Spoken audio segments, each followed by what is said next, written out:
Hello बच्चों, good morning. आज हम पढ़ेंगे काउंसिल ऑफ स्टेट के बारे में। इसके प्रीवियस वीडियो में हमने पढ़ा था लोकसभा के बारे में। आर्टिकल 79 में मेंशन है कि इंडियन यूनियन की एक पार्लियामेंट होगी जो दो सदनों से मिलकर बनी हुई होती है। एक तो होता है लोकसभा और दूसरा होता है राज्यसभा। तो पार्लियामेंट प्रेसिडेंट के साथ दो सदनों से मिलकर बनी हुई होती है। आर्टिकल 80 के अंदर मेंशन है कि राज्यसभा की जो मैक्सिमम मेंबर की संख्या है वह 250 होगी। 250 जो है वह इसके मेंबर हो सकते हैं। वर्तमान में यह संख्या जो है वह 245 है, 245 है, जिसमें 12 सदस्य राष्ट्रपति के द्वारा जो है वह इलेक्टेड किए जाते हैं। ये व्यक्ति ऐसे होते हैं जिनको बहुत सारा एक्सपीरियंस होता है, बहुत सारा जो है वह नॉलेज होता है।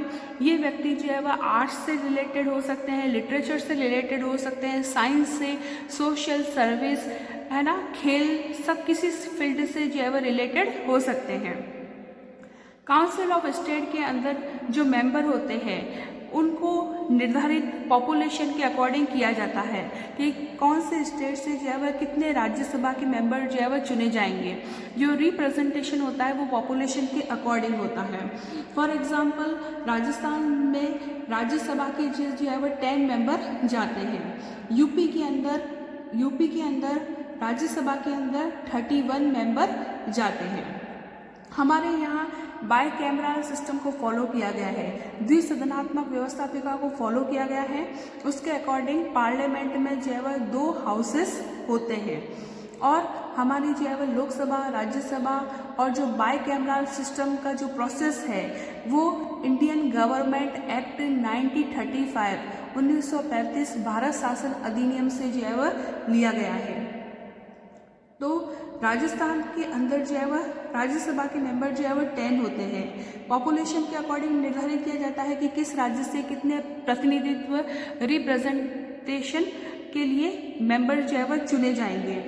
कभी एक राज्य से 50 लाख की जनसंख्या पर एक व्यक्ति चुना जाता है, कभी किसी राज्य से जो है वह 10 लाख व्यक्तियों पर एक मेंबर जो है वह चुना जाता है।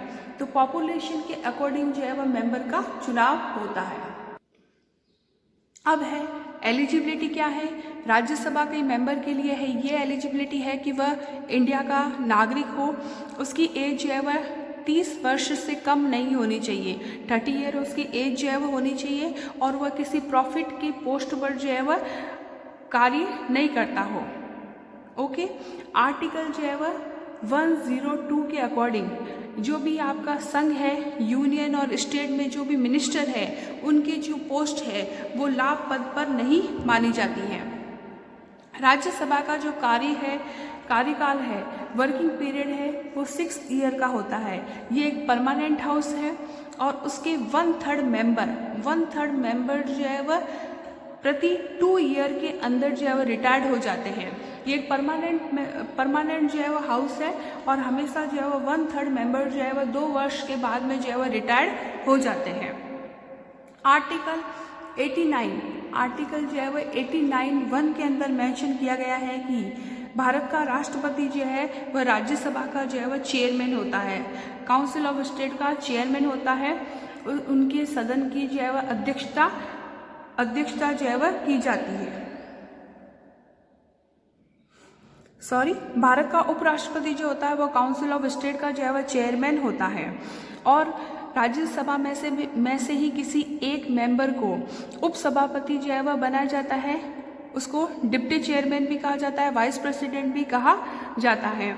यदि जो है वह उपसभापति हाउस का मेंबर नहीं रहता है तो उसका पद जो है वह रिक्त माना जाता है, खाली माना जाता है। अगर भारत का जो है वह उपराष्ट्रपति, वाइस प्रेसिडेंट जो है वह उपराष्ट्रपति के रूप में कार्य कर रहा है और तो उस समय जो है वह राज्यसभा की बैठक की अध्यक्षता जो है वह उपसभापति के द्वारा, डिप्टी चेयरमैन के द्वारा जो है वह की जाती है।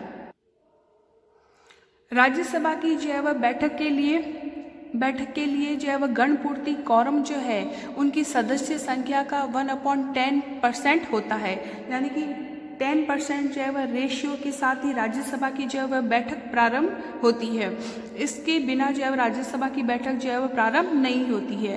तो मिनिमम जो है वह गणपूर्ति कॉरम जो है वह 1/10% जो है वह होता है, 1/10% होता है। अब हम लेंगे पावर ऑफ राज्यसभा के बारे में। राज्यसभा जो है वह लोकसभा की तुलना में एक पावरहीन जो है वह सदन है। उसके पास जो है वह पावर जो है वह लोकसभा की तुलना में कम होती है। सबसे पहले हम लेंगे राज्यसभा की लेजिस्लेटिव पावर के बारे में, विधायी शक्तियों के बारे में। हमने पढ़ा था कि लोकसभा के साथ साथ राज्यसभा को भी कानून निर्माण की शक्ति जो है वह प्राप्त होती है, यानी कि लॉ बनाने का कार्य जो है वह लोकसभा के साथ साथ जो है वह राज्यसभा में भी किया जाता है। ऑर्डिनरी बिल जो होते हैं वह लोकसभा में आते हैं, लोकसभा या राज्यसभा किसी में भी आ सकते हैं, लेकिन मनी बिल जो होता है वह केवल लोकसभा में ही आता है। तो मनी बिल के अलावा जो भी ऑर्डिनरी बिल है उनमें पावर लोकसभा और काउंसिल ऑफ स्टेट को पावर इक्वल प्राप्त है। दोनों सदनों से कोई बिल जो है वह पारित होने के बाद ही राष्ट्रपति की जो है वह सिग्नेचर के लिए जाता है। राज्यसभा केवल मनी बिल को जो है वह 14 दिनों तक रोक सकती है। अगर 14 दिनों के बाद में उसे जो है वह एक्सेप्ट नहीं करती है तो वो पारित किया हुआ ही माना जाता है। और अगर लोकसभा और राज्यसभा में किसी बिल को लेकर, किसी विधेयक को लेकर जो है वह डिस्ट्रीब्यूट हो जाए तो राष्ट्रपति जो है वह दोनों सदनों की जॉइंट बैठक करता है, संयुक्त अधिवेशन जो है वह करता है। संयुक्त अधिवेशन यानी कि जॉइंट जो है वह सेशन किया जाता है आर्टिकल 108 के अकॉर्डिंग। राज्यसभा जो है वह किसी भी बिल को जो है वह 6 माह से ज़्यादा जो है वह रोक नहीं सकती है।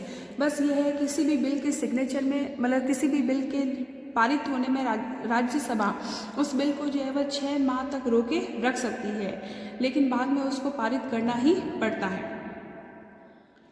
1961 में दहेज से रिलेटेड एक बिल था, dowry bill.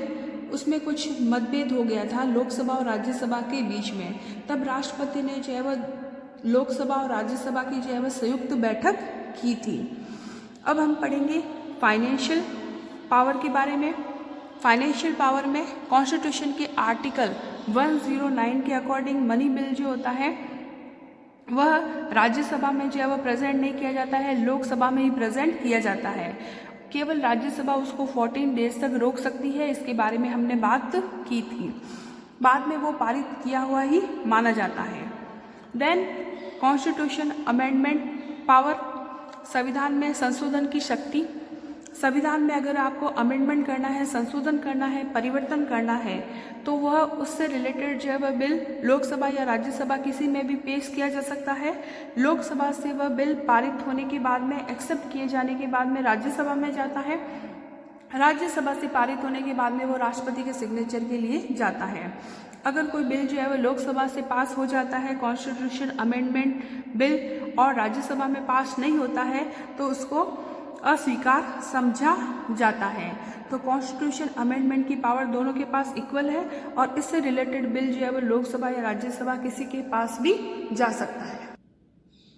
Then emergency power, आपातकालीन संबंधी शक्ति। अगर प्रेसिडेंट ने कोई इमरजेंसी पावर जो है वो डिक्लेयर की है तो उसके लिए जो है वो लोकसभा और राज्यसभा दोनों से स्वीकृति मिलना आवश्यक होता है।